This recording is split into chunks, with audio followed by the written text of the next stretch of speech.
Okay, so welcome to another video of the Target Individual program. So I figured out the reason why the police sirens, again, after I spoke to Pam, after she called me, because I told her that I needed her to be here at 6 because I need to go home because I have to read, my psychology book, right? I have to read chapter, and then I got to start doing my final project, my finals project, right? So I said to her, I need to be here by 6. Okay, but again, this is what they do. Everything that you want, they'll try to deny it. Even as something as asking her to be here on time so I can leave, right? Is they're going to deny that, right? And they're going to use her to deny that. This is to deny me that of leaving here at a certain time because again, this is what they do to frustrate and upset me, right? Because I told her this. I called her early. I told her last. I said, listen, I need you to be here by 6. I gotta leave. It is 6:30. I call her. She's like, oh, I'm just leaving work. I'm going to my car. And I'm like, I said to you to please be here by 6 o'clock so I can leave. Oh, I know, but I gotta use the bathroom. Every time she does this, the excuse is I gotta use the bathroom, right? And so now, again, if she asks me the next time and I said no, she want to get upset with me, oh, it's the kids and this and that and such and such and such, right? So what they try to do is put you in between a rock and a hard place, right? To cause the disruption within your circle, because again, this is what they do. Co-interpro tactics. Co-interpro tactics is also part of what they do as to target individuals. So understand this. Now I spent 2 days here, which I didn't have to, right? Because again, she told me that the kids, Ethan had exams all day yesterday. Came here early in the morning, right? I woke up at 6:30, right? Okay, came all the way over here, spent the day here. Guess what? He only had one test. Today, they said that, well, whatever excuses they give, because again, remember, academia is also used in terms of targeting individuals or targeting a group of people, right? Target individuals or a group of people. We all target individuals. And so now it's like, oh, tomorrow, right? So I stayed here again because I was going to go home last night, but Ethan was like, he doesn't want to go out by the babysitter, so I stayed. Today, what happened? He get one test today. After being told that he had to take, she told me 11 tests. That's what she told me yesterday. Not 11. I'm like, okay, 11 tests. Like, come on, he doesn't have 11 class. So what 11 tests? This is what I was told, right? So again, they do these things, and part of the reason also because they want me here as she's targeting me, to see if I would leave because of the targeting. They want to measure in terms of my tolerance, right, to the targeting, what's going on. So they can say, well, look, he's not psychologically damaged because, look, he's been there for 2 days and we got her to target him and such, and he's still there. Because, again, that's the excuse that they use. Okay? And again, it's all a fallacy. All right? Being able to tolerate someone targeting you is different from going outside or meeting somebody new and then tolerating them in the same manner. It's not going to happen. Okay? I've known Pamela for 13 years. Okay, so there's a history there. And even though she targeted me, like I said, she's the mother of my kids. Unlike her, I care about her mental stability and her welfare than she do about mine. But that's just me, right? Because I know for sure they couldn't get me to target her in that manner because I wouldn't do it. Okay, but what we fail to understand as black people or people in general is that the separation of family, and then they get the religious aspect in there. So again, we're talking about people who claim to be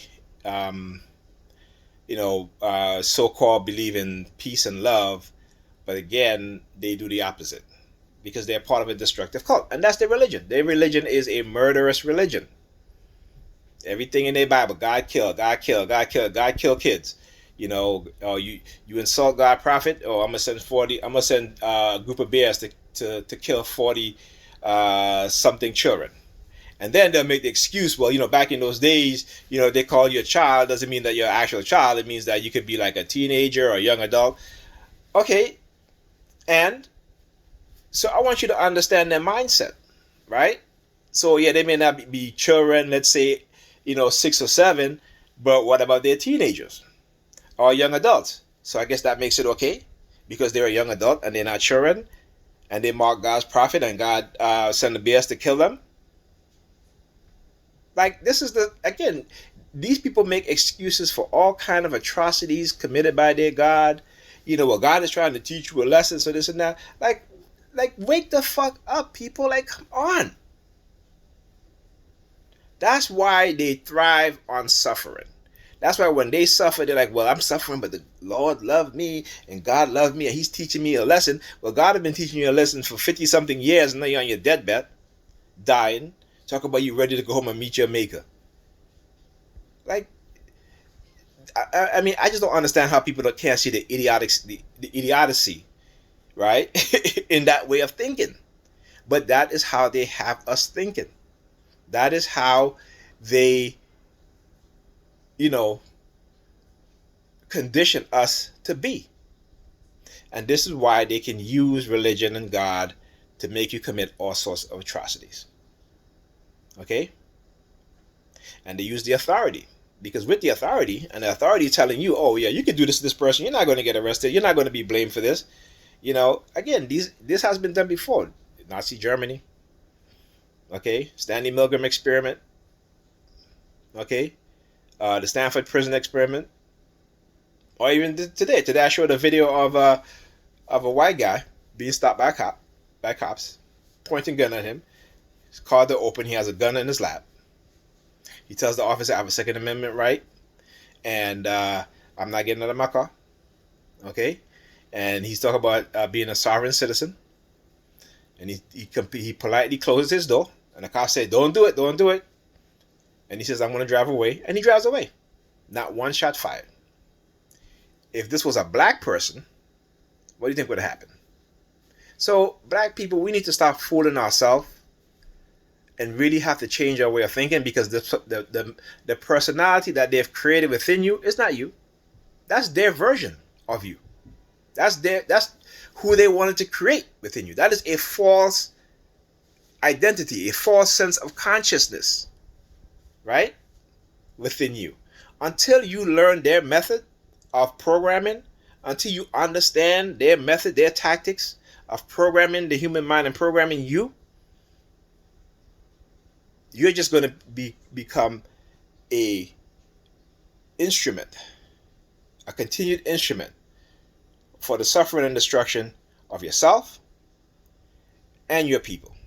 And this not just only good for black people, but for poor whites, right? For Hispanics, right? Who consider themselves white. Once they capture your mind and graft it into their,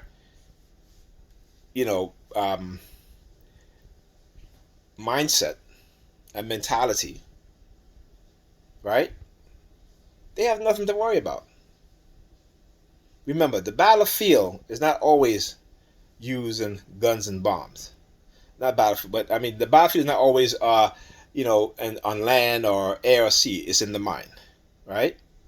And the battle is not always using, the ammunition is not always guns and bombs, right?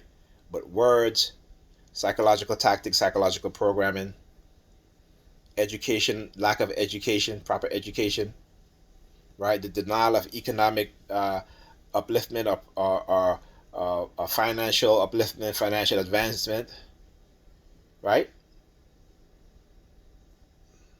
So we have to understand the war that's taking place. Like I said, I deal with it with my own family. They're very religious. I live with my sister. She's very religious. They don't want to hear nothing. I was talking to my niece. She's like, well, I just can't hit nobody. I said, listen, I'm not asking you to hit nobody. I keep telling you, the only people I hate is those who hate me. So whether you're black, whether you're white, whether you're yellow, brown, green, whatever color, if you hate me or you hate black people simply because of the color of our skin and my skin, there's no way I'm going to love you. But when you condition the majority of black people to love you regardless of what, regardless of how much atrocity you've done, how much experimentation you've done, how much suffering you've caused, right? How much removal of black men within the family structure and within society, criminalizing for everything, using, very, using new Jim Crow tactics and methods to jail black people, bringing drugs into the community, destroying whole communities, and then blaming the black people for doing it, and then blaming black men for selling drugs, right? When you remove the the job places where black men used to go and work and support their family, because you want to wage economic warfare on black men and black people, and black women. Okay, when you as a black person understand all these things, you're gonna stop blaming yourself or your fathers that are, your elders, because you understand what white supremacy is truly, what it has done and what it's continued to do, right? And understanding that for black people, white people will never let black people have economic independence from them. They've shown it in the past what they'll do. They've murdered thousands of black people, burned down businesses, towns, run them out of state. Okay? And then the few that who are fortunate enough to have wealth, if they come back into the community and start buying land, building, they will use every means necessary to destroy that. And you guys know I'm talking the truth. I'm not bullshitting you. I'm gonna give it to you the truth, because that's the person I've become going through this after finding out exactly what's going on, right? And so now the truth is something that is painful. It is painful. It really is, because it destroys the illusion that you were living under. Okay, it destroys the illusion that we are living under as black people, telling each other, oh, we are highly favored. We are so blessed, because we have a house, and so and the house don't even belong to you. Because even when you pay off the house, you're still paying land tax. You're still paying, house taxes, right? Property taxes. Okay.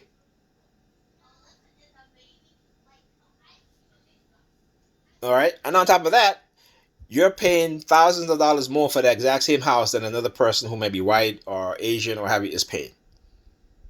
Right? You're being robbed blindly. But yes, I'm highly favored. I have a Mercedes Benz. I have I'm driving a Rolls Royce. My Louis Vuitton bag for women.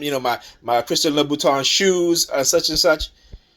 And we value those things more than we value each other. Right?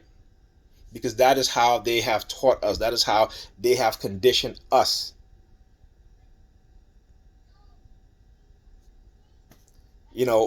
Somebody out there was supposed to, are black people lost? And I'll say yes, black people are lost, because white supremacy have conditioned and captured the mind of black people. Right? And I use the term Negropeans because we are Europeans walking around in black bodies. Right?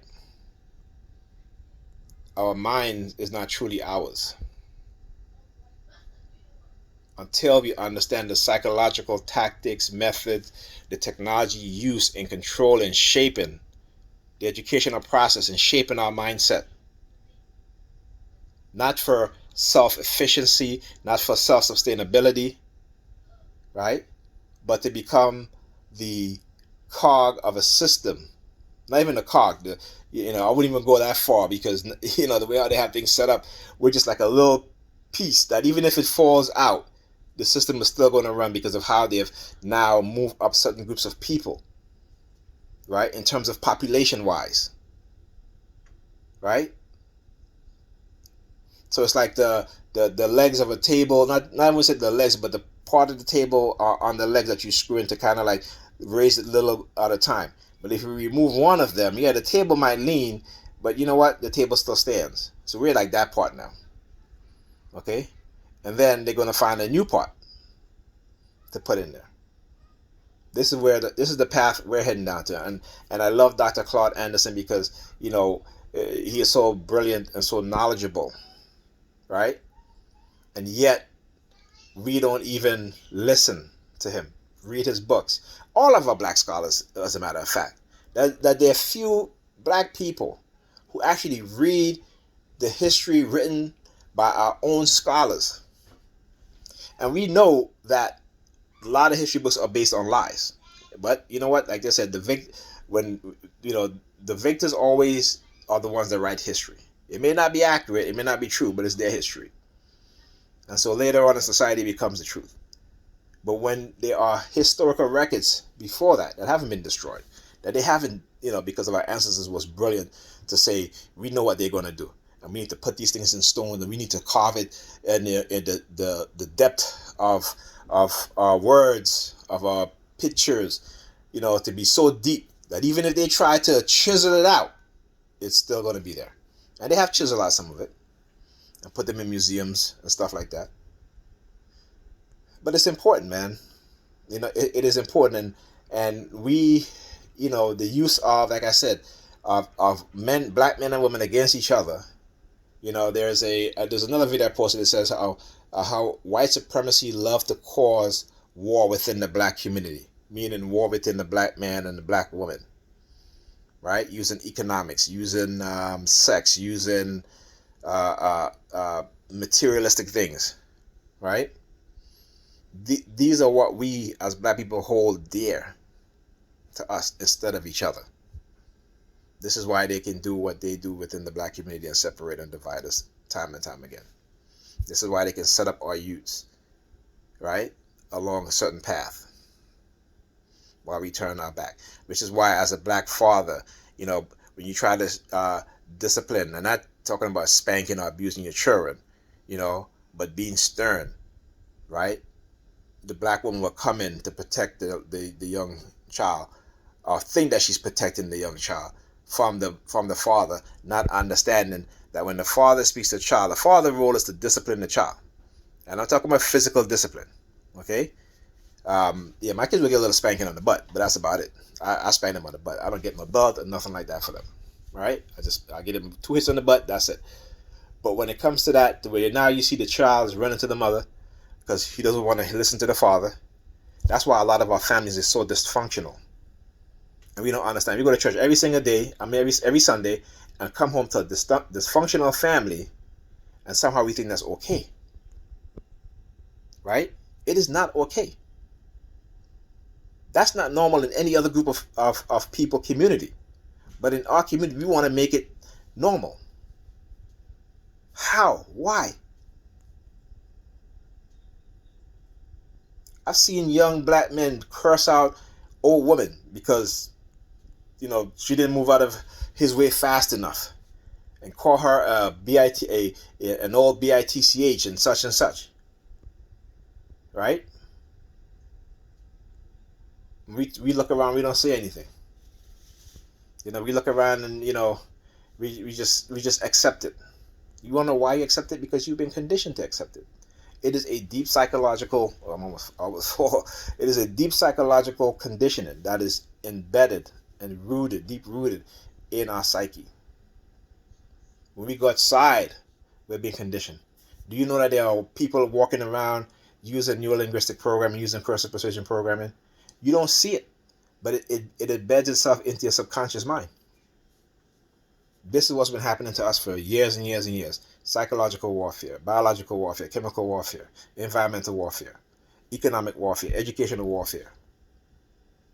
And like I said, those that feel like they've made it, okay, they will remain complicit in it because you know what? They're about self. Okay? It's about self-gain, individualism, nothing else. Those wealthy black people wouldn't even pull the money together to say, hey, let's start building a school, our own schools. And then they want to attack Dr. Umar Johnson because he wants to do it. And they want to talk about, oh, well, where's the money, Umar Johnson? $500,000, where's the school? Like, do you understand that $500,000 cannot buy a school? Then on top of that, especially if you want to have a school, you got to build a school. Even if you buy the building, you got to that $500 is just probably a quarter of what he needs to buy a building to have the school.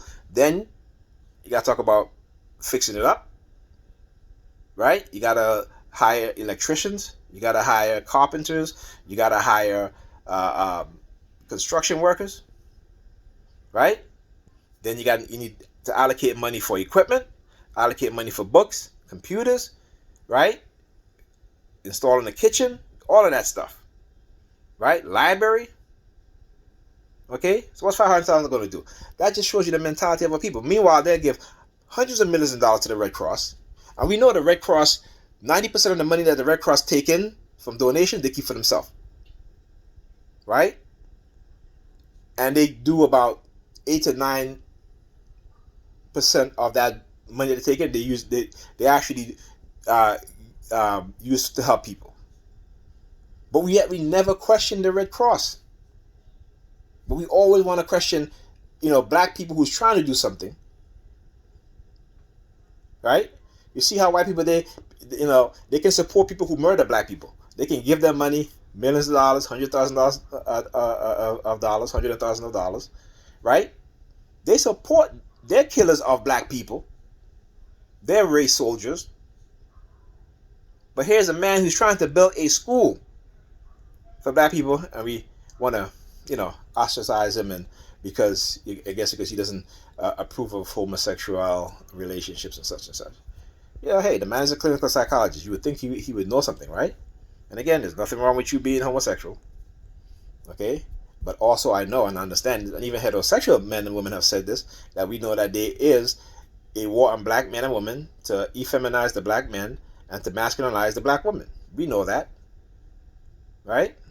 And a lot of it is they use it because based on our trauma, because of surveillance. They surveil our community, right? And they would pick people based on their psychological trauma as children, or when they were younger, and manipulate them into being that way, right? So that's I'm not saying that's in every case, but that's a big part of it too. So anyway, that's all I need to say, and I will speak to you guys on the next video. All right.